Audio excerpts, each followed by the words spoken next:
Well, let's go ahead and get started this morning in our teaching. If you want to go ahead and open your Bibles with me, we're going to be in Genesis chapter, let me find it. You know, this chronological Bible, it's a little more difficult to find things. Have you noticed that? It's going to be right here, Genesis chapter 37 is where we're going to start, okay? So Genesis 37. And before we get started, just a reminder where we're at. So we left last week, we talked about Jacob. And as we've been reading Genesis, I like to imagine, like, has anyone been to a play or to some sort of presentation, and there's like a spotlight on the stage, right? And the spotlight goes on the person that's talking or the center of the focus of the play in that moment. And so all through Genesis, we've had this spotlight on different people and different families. So it started kind of with Adam and Eve and creation, and then it moved over to Noah and the flood, and then the spotlight then kind of went over to Abraham, and we looked at Abraham and Sarah, and they're being called out by God, and then the spotlight moved to Abraham's son, Isaac, and we looked at Isaac and his life, and him finding a wife, and then also just God giving that covenant that he gave to Abraham, passing that on to Isaac. And then Isaac had two sons, Jacob and Esau, and there was conflict, and we talked about that conflict a little bit last week. And Jacob being the younger son, which is interesting because in this culture, usually the oldest, the firstborn son, is the one who receives the blessing of the family. He gets the inheritance from his father. And yet we see here that actually the younger son, Jacob, is the one that receives the blessing and the inheritance from his father. And so the spotlight last week went over to Jacob, who God actually renamed Israel. Okay?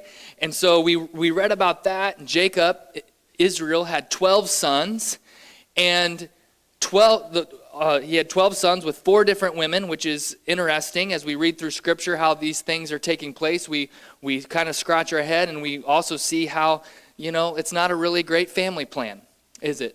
Lots of conflict, lots of issues when this takes place. But in those 12 sons, our spotlight is going to go to one of those sons today.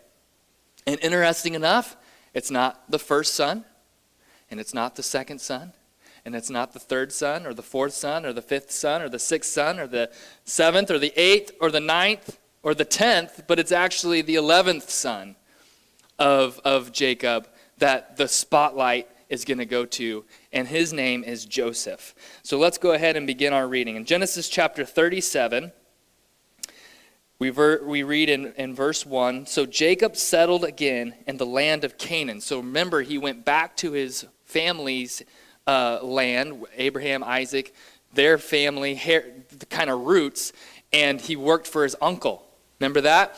And then it was time to come back to the promised land, the land that God had promised Abraham and Isaac and Jacob, which was this land in Canaan. And so he comes back and he settles down in the land of Canaan, where his father had lived as a foreigner. Verse 2, this is the account of Jacob and his family. So the spotlight's going to go to his son, but remember, this is his family. This is the extension of Jacob and of Israel. When Joseph was 17 years old, he often tended his father's flocks. He worked for his half-brothers, the sons of his father's wives, Bilhah and Zilpah. But Joseph reported to his father some of the bad things that his brothers were doing. This man, he is 17 years old, and he is still a tattletale. What is up with that? So he goes back to his dad and tattletales on his older brothers, all the bad things that they're doing, all the wickedness that they're doing, okay? And look at verse 3. Jacob loved Joseph more than any of his other children. Shame on him. You know, we can't do that as parents. It's just not fair. Because Joseph had been born to him of his old age. So one day, Jacob had a special gift made for Joseph, a beautiful robe. But his brothers hated Joseph because their father loved him more than the rest of them. They couldn't even say a kind word to him. I can relate. I mean, I can understand why Joseph's brothers were so bent out of shape about this. Imagine, I think it's in every child that to desire and to long for the love of their parents, their mother and their father, right? And so if that is your desires to be loved, and yet here's your younger brother or just any of your brother's siblings, and you feel like they're more loved than you and you're not getting the same amount of love, it hurts, right? It hurts. And so they're bitter about it, and they can't even say a nice thing about Joseph. So in his wisdom, his dad says, hey, there's a day where Joseph's older brothers are tending to the sheep up north, a ways away, and to find some pasture land for their sheep to graze. And in his wisdom, Jacob's like, hey, you should go check on your brothers. And in Joseph's wisdom, he wears his robe. And so he takes himself and his robe to go check on his brothers. And as you can imagine, the boys, you know what? We need to stop for a second because I missed an important part. So before this happens, Joseph has a dream. He has a dream. He actually has two dreams. And both of these dreams seem to be foreshadowing a promise that God is making or prophesying over Joseph's life. That there will be a day when his brothers will actually bow down to him. And he actually has a second dream where it's the sun and the moon that bow down in the dream, which seems to be that even his dad and his mother would bow down to him. And so, of course, Joseph tells them this dream, and of course, his brothers are all the more excited about Joseph being their brother, right? That now they're like, really? Now you have a dream and you think we're going to bow down to you, the kid brother, right? So they're really not happy with Joseph. They don't like him. And so again, they go and they're shepherding their flocks, and Jacob, Israel, sends Joseph to go check on them. And now we'll pick up this in verse 18 of chapter 37. It says, when Joseph's brothers saw him coming, they recognized him in the distance. And as they approached, they made plans to kill him. Look, here comes the dreamer, they said. Come on, let's kill him and throw him into one of these cisterns. We can tell our father, a wild animal has eaten him. Then we'll see what becomes of his dreams. Man. Can you feel the love? They are mad. They are angry. They despise their brother. They absolutely despise him. And so they come up with this plan. Let's kill him, and then we'll cover it up. We'll kill an animal, and we'll say that an animal, a wild animal, killed your son. And we'll just throw him here in this pit and leave him. Let's see what becomes of his dreams then. They have no regard for Joseph, and they have no regard for their father, right? Because their father loves Joseph, but they have no regard for how this would impact their father. So they're ready to kill him, and then here's the older brother stands up, the older brother Reuben, and he hears of the scheme. He's like, whoa, guys, time out. We don't have to kill him, all right? We don't have to kill him. Let's just throw him in the pit and leave him to die, because that's better. Let's leave him to die in the pit, and then the blood we'll be free of his blood from our hands. But Reuben, really, he's in his heart, he's like, okay, I'm going to come back, and I'll get Joseph, and I'll bring him back to our father. And maybe, I'm thinking Reuben's like, maybe this will help me in the good graces of dad, right? That I saved his favorite child. So this is Reuben's plan. But now Reuben goes off to do whatever he's going. Maybe he goes back to check on the sheep or whatever like that. And all of his other brothers, and actually look at verse 26, we see whose idea it probably was based off of Scripture. It says, Judah said to his brothers, what are we going to gain by killing him? Right? What are we going to gain? We'd have to cover up the crime. Instead of hurting him, here's some Ishmaelite traders. Here's some traders coming down the road. Why don't we sell our brother to them, and we'll actually get some profit out of the deal. We'll make some money. So that's what they do. They stop the traders, and they say, hey, we'll sell this guy to you for 20 shekels, right? 20 pieces of silver. We'll sell him to you. And so that's what they do, and they sell him. And then here comes Reuben back, to check on Joseph. And he's not there. And he tears his clothes in the sign of anguish and grief because he knows it's gonna really hurt his father. And so he's upset about it, but Joseph is sold by his brothers to these traders that are going down to Egypt, and he eventually ends up as a slave, as a servant, in the house of a man named Potiphar. So can you imagine? I mean, can we put ourselves in his situation? Try to imagine ourselves in his shoes for a moment. This is his family. This is his own blood that has just beaten. I mean, it says that they grabbed him. It was probably by force. They throw him into a pit to leave him to die. Then they change their mind. They pull him back out of the pit. They give him to these. I mean, can you imagine how isolated, how hurt that Joseph must have felt by his brothers? How deceived, how unwanted, how hated he must have felt. And so he finds himself in this man's house, in Potiphar's house. Look at verse 1 of chapter 39. It says, when Joseph was taken to Egypt by the Ishmaelite traders, he was purchased by Potiphar, an Egyptian officer. Potiphar was captain of the guard for Pharaoh, the king of Egypt. So we know this man had some high ranking. He was the captain of the guard. He seems to be close to the Pharaoh, the king of Egypt. And look at what it says in verse 2, because this is a really important point. Because in this story, we can relate to Joseph because there are times in our life where things happen to us that we don't choose. There's things that happen to us that we feel are unfair. There's things that happen to us that we feel like, I don't deserve this. This was not my choice.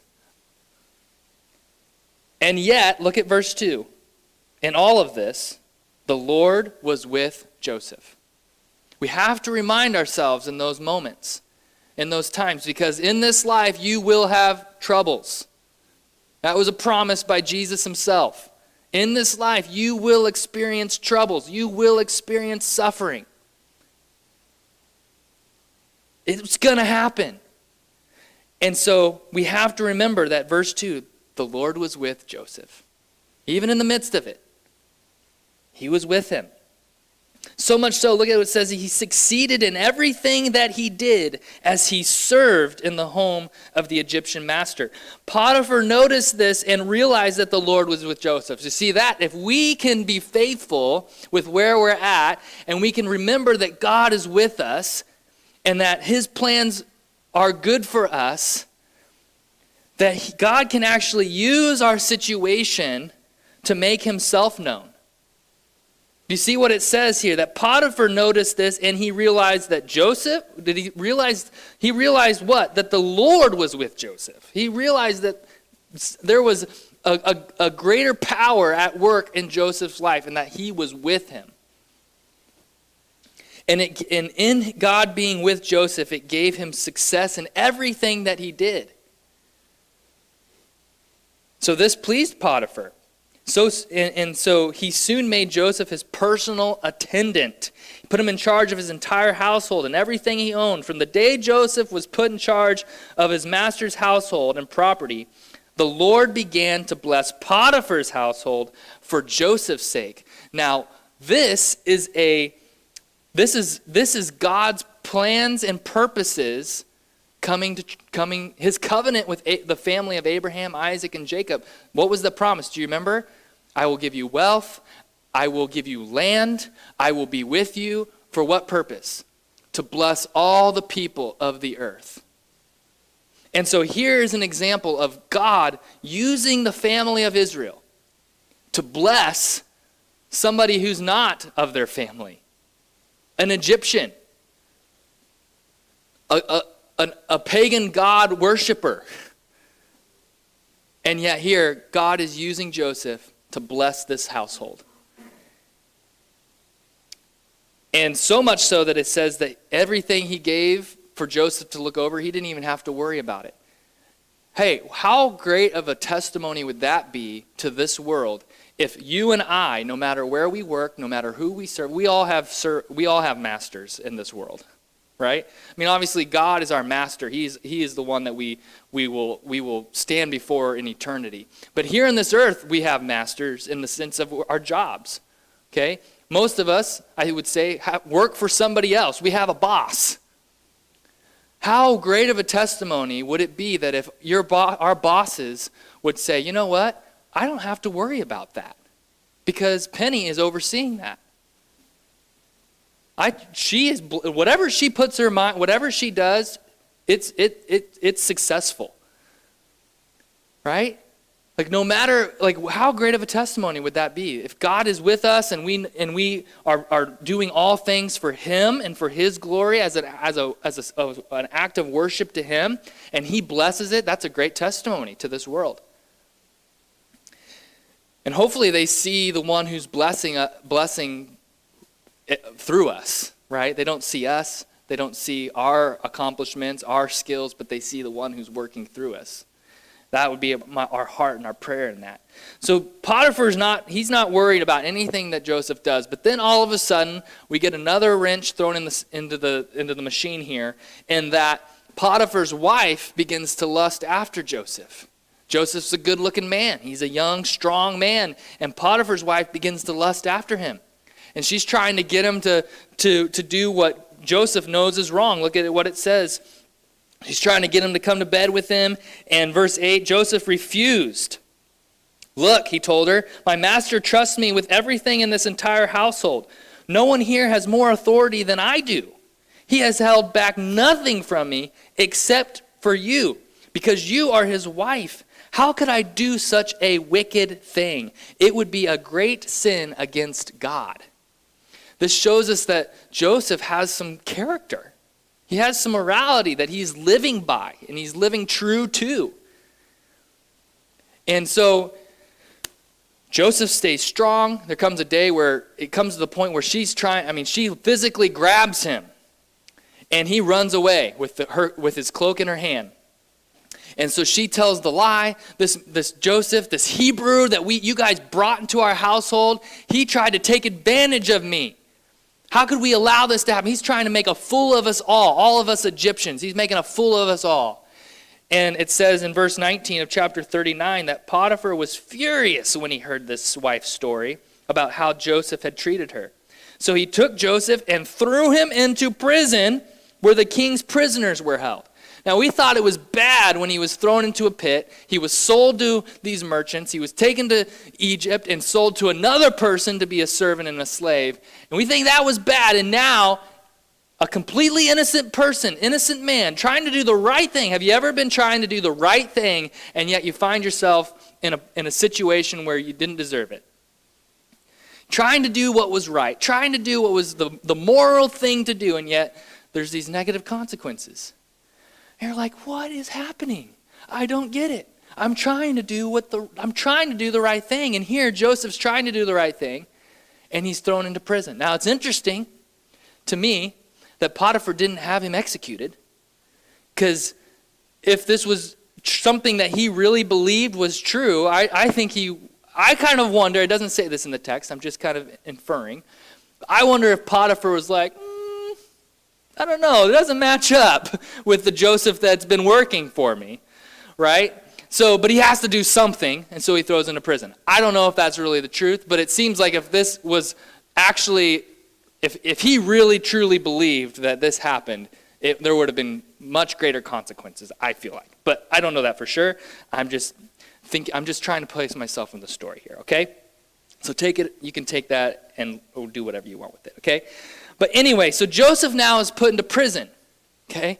Now, what do you, for me, I think, again, I try to place myself in Joseph's situation here, and I try to imagine how would I have responded if this happened to me? How would I have responded? I now find myself in a cell, convicted of a crime that I didn't commit. How would I have responded?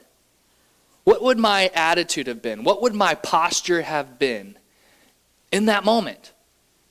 Because I think that our flesh has a tendency to to take on this victim mentality, this victim posture of really it's embracing, I don't deserve this.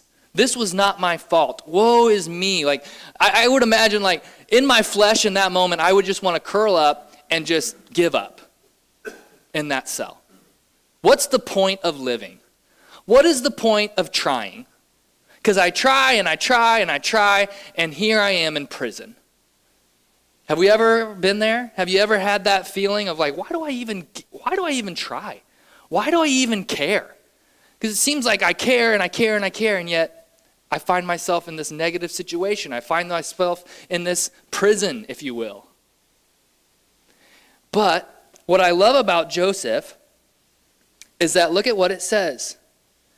Verse 20, he took Joseph, he threw him into the prison where the king's prisoners were held, and there he remained. There it is again, look at verse 21. But the Lord was with Joseph in the prison, and he showed him his faithful love. Man, if we can have hope for that no matter what we go through, whether it's our fault or the fault of another person, that God is with us and he will show us his faithful love. Even in the deepest, darkest point of suffering, even in the prison moments, Jesus, God is with you, and he will show you his faithful love. And so Joseph is experiencing this, that God is with him. And the Lord made Joseph a favorite with the prison warden. Before long, the warden put Joseph in charge of all the other prisoners and over everything that happened to him in the prison. Now, this tells me that I believe that when we read this, we can with pretty good confidence that Joseph didn't just curl up in a ball in the corner of the prison and give up. He didn't just say, woe is me, I don't deserve this, I'm done, I give up. Because I don't think the warden would have noticed that kind of character. I don't think the warden wouldn't have pointed out to that man, hey, he needs to be put in charge. The guy that's over there moping and pouting and making a big scene and, oh, look at me, oh, I need your help, right? I don't deserve this. No. I think Joseph stood strong. This is my lot. This is where I am, but God is with me. He can use this. And he does. Next thing you know, the Lord was with him. Look at, again, verse 23. The warden had no more worries because Joseph took care of everything. Once again, Joseph's there. Nobody has any worries. Nobody has anything to worry about because Joseph is in charge of it. He's taking care of business. He's doing what he's doing to the best of his ability. God's working through him, and he's blessing him. The Lord was with him and caused everything he did to succeed. What if we had that mentality when we were going through a hard time? That, you know what? This is not fun. I don't enjoy this prison. I don't enjoy this suffering. I don't enjoy this thing that happened to me. But you know what? If I can be faithful and believe that God is with me, you know what? God can still use me. He can use this. And I love that not Joseph wasn't being really blessed in this moment. The people receiving the blessing was actually the people he was serving. So what if when during our suffering, during our hard times, what if we had that mentality, hey, who can I serve? Who could I bless? I'm going through a difficult time, but who could I encourage? Whose life could I make better right now? And we were thinking of others. We were thinking of the blessing that others could receive through us. That's what Joseph's doing. He's just trying to be faithful. And so what happens is Joseph's in prison, and something happened in the courts of Pharaoh. And as I was studying, there's a probability that what happened is that Pharaoh got sick after eating something or having a meal. And so because of that, the cupbearer and the baker are thrown into prison. Because they're the ones that were handing him his drink, handing him his food. And so obviously as a powerful man, there's always that concern of somebody poisoning or somebody trying to do something to take you out. And so as a studying, there's a possibility that maybe he got sick. And so Pharaoh sends these two men to prison He says, you need to go to prison. You're going to take a time out, right? And so they go, and they're in the prison. Of course, Joseph's there, and Joseph's overseeing these two prisoners. And both of these men, eventually, they have a dream. They both have a dream. There are some similarities, but there's some differences to these dreams. And so they're distraught, because in this culture, in this community, in this time, like in the ancient world, dreams were they believed that they were messages from like a divine power. And so they're distraught because they had this dream, but they don't know what it means. And so they're struggling, and Joseph notices this. Like, what is the matter with you two? And they're like, well, we had a dream. We both had dreams last night. There's some similarities. We just don't know how to interpret them. And they asked him, they replied, we both had dreams, but no one's here to tell us what they mean. In verse, we're looking at verse 8 in chapter 40. Joseph says, interpreting dreams is God's business. Okay? So it's God's business, but then he says, go ahead and tell me your dreams. So he's showing interest in these two men, more than just their physical well-being, but they're emotionally distraught. They're spiritually searching, and so he's like, hey, tell me your dream. Let's see what maybe God can interpret this dream. So he tells them the dream. It ends up that one of them is going to be lifted back up to their position, and the other one's going to be executed. And so he tells them these dreams, one of them favorable, one of them unfavorable, and guess what? They happen, just as Joseph tells them through the Holy Spirit, telling him what the dream meant.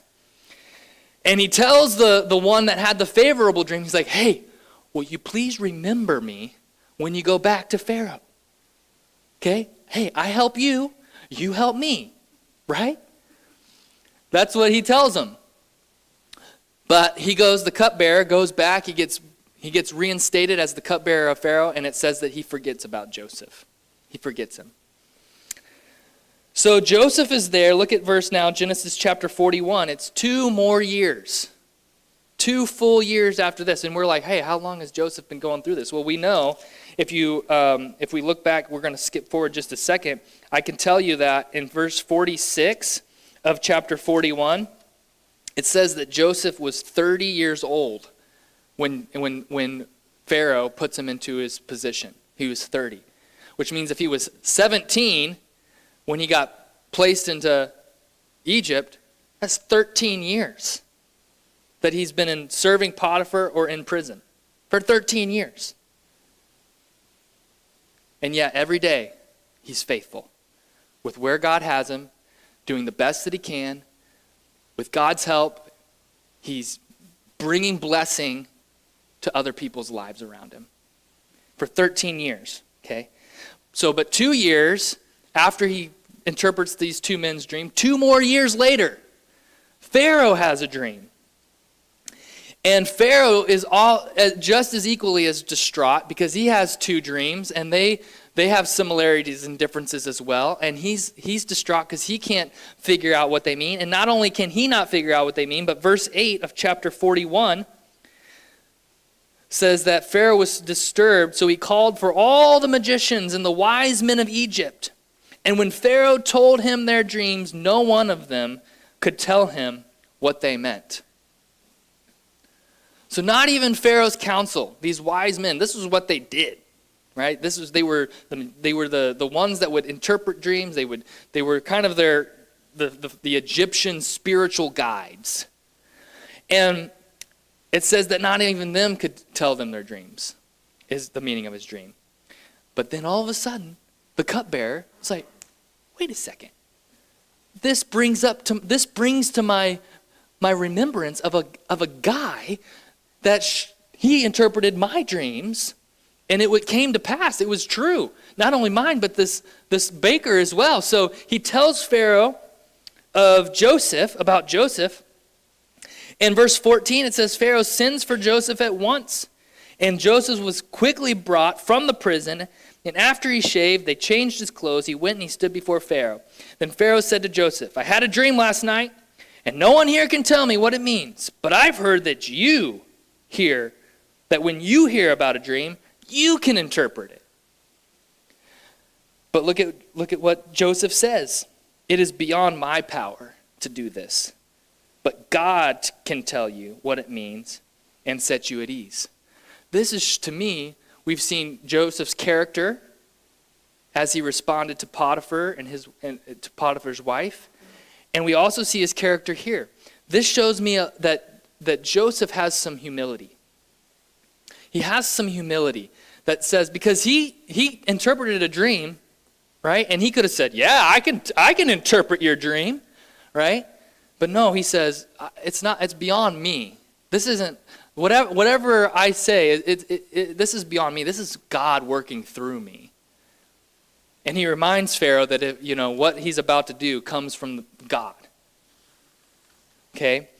So Pharaoh tells him his dream, and basically there's these two dreams. One of them has to do with grain, and these other ones are cows, and they're coming out of the Nile, and there's seven bountiful or full plump heads of grain or cows that come out of the river first, followed by these scrawny cows or scrawny heads of grain that come out of following that, and then the grain and the skinny grain, the grain and the skinny cows devour the fat cows, the plump grain. And so, verse 28, Joseph says, verse 25, Joseph responded, both of Pharaoh's dreams mean the same thing. God is telling Pharaoh in advance what he's doing. See what he's saying? God is telling Pharaoh. He's pointing him back to God. God is telling Pharaoh in advance what he's about to do. The 7 healthy cows and the 7 healthy heads of grain both represent 7 years of prosperity. The 7 thin, scrawny cows that came up later and the 7 thin heads of grain withered by the east wind represent 7 years of famine. So he describes to Pharaoh, God is telling you that there's going to be 7 bountiful years of harvest, followed by 7 years of famine. Okay, and God's revealing this to you in advance so that you can be prepared, right? I mean, imagine the number of people that would be represented in this Egypt. I mean, Egypt was kind of a powerhouse at this time. And, we've already read that Abraham, remember when they were experiencing famine, where did he go? He went to Egypt because they had food. So people from around the area, if there was famine, often they would go to Egypt because Egypt, they were bigger. They had more produce, and they could provide even for the people in the surrounding areas at times when there was famine. So God is telling Pharaoh this is about to happen. And so verse 33, not only does Joseph tell him what the dreams mean, but he says, therefore Pharaoh should find an intelligent and wise man and put him in charge of the entire land of Egypt. And he should appoint supervisors over the land and let them collect 1/5 of all the crops during the 7 good years. Have them gather all the food produced in the good years that are just ahead and bring it to Pharaoh's storehouses. Store it away, guard it, so that there will be food in the cities. That way there will be enough to eat when the 7 years of famine come to the land of Egypt. Otherwise, this famine is going to destroy the land. This famine is going to wipe out this land and the people of this land. So what does Pharaoh do? You're the guy, right for the job. You interpreted the dream. Not only did you interpret a dream, but I like your plan that you're proposing. And so guys, in a day, Joseph went from prisoner, and now he is overseeing he's overseeing the nation of Egypt and their food supply in a day. So we remember when we're going through struggle and we're going through trials and we're going through these hard times that we didn't choose for ourselves. We find ourselves in these situations that man has done against us, or just an unforeseen, unfortunate circumstance. One, God is always with you. And he wants to show you his unfailing love in it all. And 2, be ready. Because in a day, in a split second, God could take you out of your prison, out of the suffering, out of that, and raise you up to a place of influence. Not for your own gain, not for your own glory, not so that you can be comfortable again, but for the sake of blessing others. And so that God would get the glory for it. That was Joseph. He was pointing Pharaoh. He's reminding Pharaoh, this is what God is saying. This is what God is doing. And so here, Joseph has influence that he would not have otherwise had. And we think back to when he was thrown into the pit, and we're like, what is going on? Why is this happening to Joseph? And yet here we are now, and he's being raised up to a position that he didn't deserve, that God provided for him. And he had to go through some really tough times to get there. So can we need to remind ourselves, have the hope that, man, yes, there's a tough time. I'm walking through some tough times, but I'm going to keep my hope. Because in a day, in a moment, God can relieve this pain, relieve this suffering, relieve this place that I don't want to be in. But I'm going to remain faithful no matter what, no matter how long. 13 years, no matter how long it takes, I'm going to be faithful. Because I know that God is with me. He's going to show me his unfailing love. And in a moment, he could change the situation. And he could bring good out of this. So that's what happens. So Pharaoh puts him in charge. He gives him his ring. He says, hey, this is the man. The only person that is not in charge. Wait, no, how do I say that? Joseph is in charge. The only person is me. Like, I'm the only one higher than him. Everyone that listen to Joseph. He's in charge, okay, of this food and of this situation that we're going to be in. And it happens exactly like Joseph interprets. There's 7 years of bountiful harvests. Joseph stores up the excess in the storehouses. And then 7 years later, famine hits. And again, this famine doesn't just impact Egypt. It impacts all of the surrounding areas, including Canaan, where his family is. So they find themselves in famine. And Jacob looks at the 11 brothers, like, what are you guys just standing around for? There's food in Egypt. Go get us some food. Right? So he sends them off. And so here, 10 of the brothers, the 10 older sons, older than Joseph, go to Egypt to get food. And of course, who do they run into? Joseph. Interesting, So Joseph immediately recognizes his brothers. But, his brothers, they're not expecting that their brother's going to be this Egyptian ruler. They're not expecting that. So they don't recognize their brother.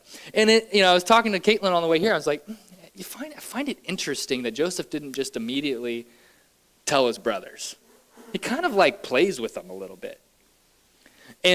But maybe also in some of it is Joseph's trying to figure out where are they at. Where are they at after these, 7 plus 13, 20 years? After these 20 years of selling me into slavery, into these traders, I wonder, have they changed at all? Are they still the same guys? And so he kind of messes with them in a little ways where he tries to he's hiding his identity from them. And he accuses them of being spies to spy out the land. At this time, again, famine's everywhere, and they're the ones that have food. So you can imagine that people from other nations, they have food. We don't have food. People will do some crazy things to get what they need. So he's accusing them falsely, as spies, knowing that they're not spies, but he's telling them, and they're trying to convince them, no, we're not spies. We're just here to get some food for our family. And he's asking them personal questions about their dad and about their brother. And probably, we'll find out that Joseph, he He kind of alludes to the fact that he can tell the future, he can have, he can kind of discern things, but he just knows, right? So he kind of messes with them, and he actually tells his brothers that Simeon is going to have to stay here, and I want you to go back to your father and prove to me that you have a younger brother. Next time you come to me, you bring that younger brother with you, or I won't even talk to you.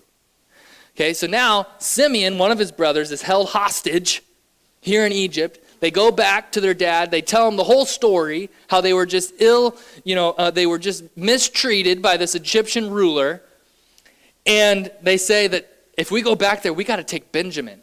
And we know that Jacob at this point, he's already lost Joseph in his mind, and Benjamin's his last little treasure of a son. And he's like, there ain't no way I'm letting you take my youngest son with you to Egypt. Ain't gonna happen. And they're like, well, Dad, like if we go back, we have to. He said he wouldn't even talk to us. And so they use up the rations that they bring back, but they start dwindling. Again, this is 7 years of famine. And they start dwindling, and now it's time. They need more food. And they're like, Dad, we got to go back and get more food. But we got to take Benjamin. He's like, no, I'm not going to send Benjamin with you. It's not going to happen. And then finally, Judah is kind of a cool little second thread through this story with Judah. When you read the story, there's like this, I don't know if you guys noticed, but they're like, we started with Joseph, and then there's all of a sudden there's this really strange diversion that we read of Judah, about Judah and his family lineage and how his family line is preserved through some really weird circumstances. So Judah, again, was the one who said, hey, I know, let's sell him into slavery. Let's sell him for our gain. So Judah's the one who did that. And now they have to go back to Egypt, and it's Judah who actually is able to convince his father, trust me, okay? I'm going to take Benjamin, but I will bring him back. I promise I will bring him back. And so it's through Judah that Jacob is finally like, okay, take him with you. And so they go back to Egypt, now this time with Benjamin, and this is just wrecking Joseph. He finally sees his younger brother, the brother of his mother, and it just wrecks him, and it finally gets to a point where it's funny too, because in all of this, the brothers they feel like God is punishing them. Like this interaction with this Egyptian ruler and this mistreatment and all these unfortunate circumstances of their money actually just showing up in their food bags. And they're like, we're being punished because of what we did to Joseph all those years back. God is punishing us of all of this. And really it's just Joseph that's like, just kind of, I say there he's messing with them, but I really think that he's just testing them. He's kind of testing them to see, where are you guys in all of this? And so finally, they get back to Egypt, and they have this interaction with Joseph. They have a meal in Joseph's house. Benjamin gets like 3 times as much food as anybody else does, and then they send him away with more food. But this time, Joseph instructs his servant to put his cup in Benjamin's sack of food. And then they let him go, and then in this plan, he sends his servant after them to accuse these brothers of stealing from Joseph. And they're like, no, we would never do that. We actually told you, we were honest with you, and we brought back the money that was found in our sacks the first time. And you know that was not, he can't die. He can't go back. Our dad will literally have a heart attack if he doesn't come back with us. And so they go back because there's no way they're going back home without Benjamin. So they go back, and look at what happens now. Again, Genesis chapter 44. Look who stands up. Then Judah stepped forward and said, please, my Lord, let your servant say just one word to you. Please do not be angry with me.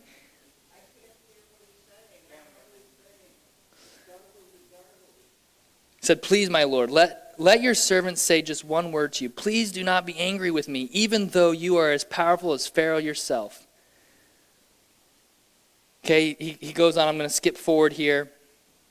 He kind of tells them all about his dad and Jacob and how they got to come to Egypt and all those things. And then verse 30, and now, my Lord, I cannot go back to my father without the boy. Our father's life is bound up in the boy's life. If he sees that the boy is not with us, our father, he's going to die. We are your servants. We, your servants, will indeed be responsible for sending that grieving white-haired man to his grave. My Lord, I guaranteed to my father that I would take care of the boy. I told him, if I bring him back to you, I will bear the blame forever. So please, look at this. I love this. Let me stay here as a slave instead of the boy. And let the boy return with his brothers. For how can I return to my father if the boy is not with me? I couldn't bear to see the anguish this would cause my father. This is the same Judah that said, I know, let's sell this brother to to these traders. And so I love this change in Judah's heart, where before he had no regard for Joseph's life, he had no regard for his father's life, and yet here he says, take me. I'll take his place. I'll stay. Let him go. And we see this change of this selfless act, and that's what breaks Joseph. Right then and there, that act of selflessness breaks Joseph, and he finally says, it's me. It's your brother. It's Joseph. And they're like, huh? What? And they don't almost even believe him. But finally they do. They believe him, and he tells them how he's gotten to this position. And he says, go, you got to go get Dad. You got to bring him here. We'll take care of the Egyptian. I got friends here. We'll set up a place for you in the land of Goshen where you can live and you can stay in all of our flocks. And we'll put you in charge of all of Pharaoh's flocks. And you'll take care of Pharaoh's livestock. So they go back. They tell their dad, Dad, you're not going to believe it. Joseph's alive. He's alive. You thought he was dead. We knew he wasn't, but he's alive. Right? And so Jacob's just like, can you imagine? A son that you thought was dead? 20 years later, he's alive? Could this be? Could this be true? And so even in his old age, he's like, get me there. We got to get there. So Pharaoh actually brings a caravan. He brings a personal escort from Egypt, brings Jacob, all of his family members. And there's an interesting interaction in Genesis 46. Because remember, what is the promise that God has given to Jacob? What's the covenant? This is your land. I'm giving you this land, the land that he's in right now. This is the inheritance that I'm giving you. And now all of a sudden he's having to make a decision. Do I stay here where I know God has called me? This is the land that he's promised. Egypt is not. God did not promise me Egypt. He promised me the land I'm in. So there probably was some hesitation there for Jacob to go to Egypt. And even in the moment, like we have to eat, but I don't know. This is where he's put us. And so he gets permission from God. In Genesis chapter 46, it says, Jacob, Jacob, verse 2, God spoke to him, here I am. Jacob replied, I am God, the God of your father, and do not be afraid to go down to Egypt, for there I will make your family into a great nation. I will go with you down to Egypt, and I will bring you back. I will bring you back. Now, interesting is that Jacob doesn't come back. He will die in Egypt. But when God promises you will come back, he's talking about his family. He's talking about his descendants. You will come back. I will be with you there, and I will bring you back. He even tells him, you're going to die in Egypt, but Joseph will be with you to close your eyes. So again, we look at Joseph's life, and we're like, at the beginning, when the moment happened, when the stress came, when the suffering came, when the hurt came, we ask, what is happening? Could this be God's will? Could this really be what God has for me? And we just are confused. And it's really because we don't see the greater picture. God sees the greater picture. He knows the greater picture. And so Joseph has to go through If Joseph isn't sold by his brothers into slavery, he can't be in Potiphar's house, was the captain of the guard, where probably the prison of Pharaoh was connected in some way to his home or to what he oversaw. And if he didn't work for Potiphar, then he wouldn't have been, and if he wouldn't have been falsely accused, he wouldn't have been in prison. And if he wouldn't have been in prison, he wouldn't have been able to interpret the two men's dreams. And if he wouldn't have been able to interpret the two men's dreams, then when Pharaoh had his dream, Pharaoh would have not known that Joseph was able to interpret his dream. And if Joseph wouldn't have been able to interpret Pharaoh's dream, how would have that changed the famine? If Joseph wouldn't have been able to come into power to oversee all of the food supply, and if what would have happened, Joseph said, if we don't do anything, this land is going to be devastated. It's going to be destroyed. And what would have happened to God's covenant family if there was no food in Egypt? I mean, God in his sovereignty could have went with plan B, right? He would have come up with plan B because this was his promise. But it changes the story, doesn't it? If Joseph, and if what if at any point of that journey, he would have said, nope, I'm done. I give up. This is not, I didn't deserve this. I don't deserve this. I'm done. Forget God. Forget him. Forget his promises. If this is God's will, I'm out. I'm done. What if he would have done that at any point in time? The story would be lost. But he did. He remained faithful. And we see Joseph's perspective. And it's a perspective that we have to have. Because eventually, Jacob dies. His dad dies. And at his death, his brothers are like, oh, great. Our only protection is dead. Our dad was our protector. He was like the shield between Joseph and us. But now he's dead. And now Joseph, he's gonna give us what we deserve. He's gonna kill us. He's gonna show us revenge. And so they go to them, and guess what? The dream that Joseph had of his brothers bowing down, it comes true. Because they come and they throw themselves at Joseph's feet and they beg, please. Dad said not to kill us.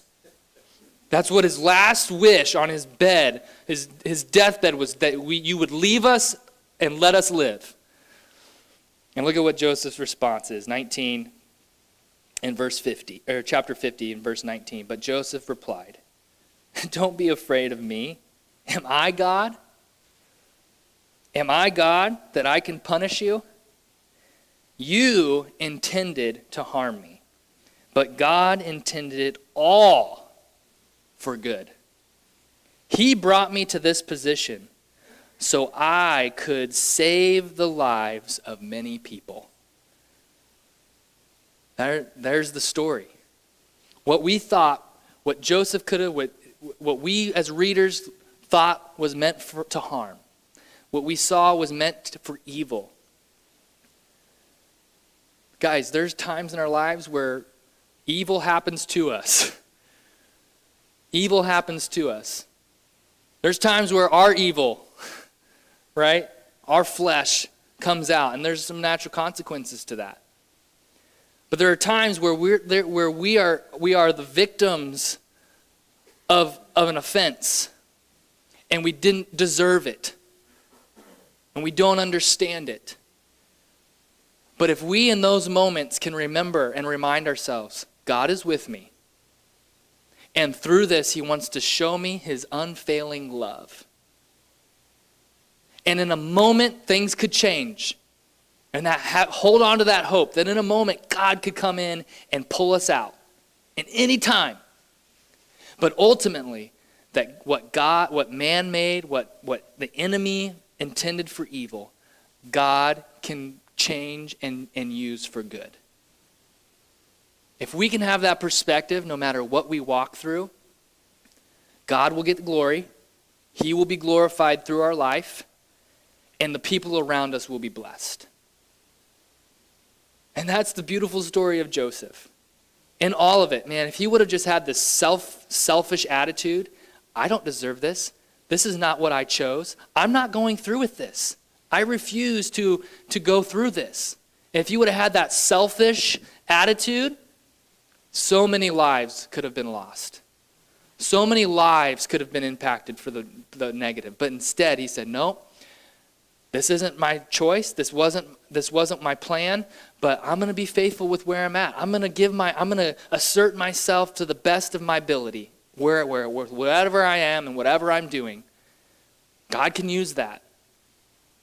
And we can then, hopefully, maybe not, and here's the hard part, it may not actually even be in this life. But there will be a day in eternity where we'll be able to look down and look back and say, what man intended for evil, God used it for good. Because I remained faithful. Even when it was hard. Even when it was just not fair. I remained faithful and God used it for good. But we have to, I mean, that's a tough place to be. We look at Joseph and like, oh man, he just made it look so easy. It's not easy, is it, church? We've all been in situations in our life where it'd be a lot easier. Guess what? The easy path is to give up. The easy path is just to cross our arms. This is not fair.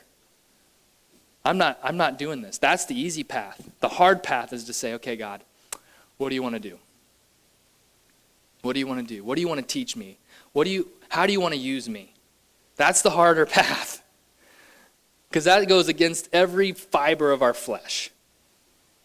To say, I don't deserve this, but God, you're greater. Your wisdom is greater, your understanding is greater, your plans are greater. So how do you want to use me?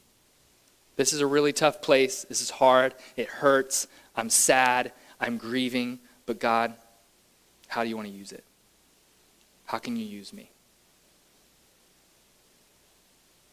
And then we pray, God, may you be glorified. Will you bow your head? Father, we thank you for your unfailing love. When we look at our story here with Joseph, and we even look at our own lives, we identify there are times in life where we don't understand why things happen. We don't understand our misfortunes. We don't understand the times where people have offended us, have broken our trust, have broken our love. And we just ask, God, why? I don't understand. What are you doing to me? And yet, you promise us through the story of Joseph that you are with us. That you are with us. You are always with us. So God, I pray for those even today that are feeling like they're in a prison. They're in a pit. They are in a place where they have been offended and harmed by somebody that was close to them or maybe not close to them. But they find themselves where they have been a victim in some way. And they don't feel you near. They don't feel that you're close.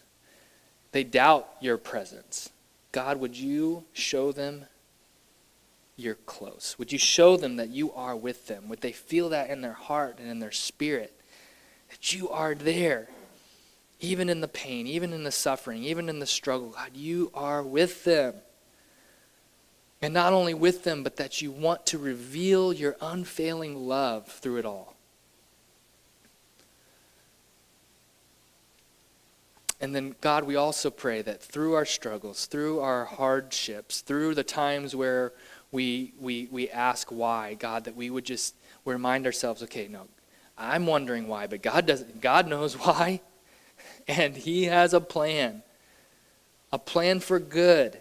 If I would just surrender my life to him, if I would surrender this circumstance to him and have a posture of being used, of being a servant, of being a blessing. God, in those moments, would we bless others? Would we speak words of blessing and not cursing? Would we speak words of love and not hate in return? Would we reflect your love when we're going through suffering and hurt? And God, ultimately, we pray that you would be glorified in our life through the mountaintop experiences, but also through the valley experiences, that you would get glory. That as people watch and experience how we deal with suffering and how we deal with the circumstances of life, that God, they would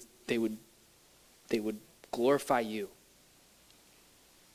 They would see your goodness in it all. Yeah, God, I just pray, would you bring peace to our hearts? Would you bring confidence and hope? Those who are hopeless this morning. They're hopeless. God, you are their hope. You are their peace. We love you. We thank you. We praise you for your powerful, amazing goodness that is on display for all of us, Jesus. We glorify you in all that we say, all that we do. In Jesus' name, amen. Amen. Love you guys. Have a great week.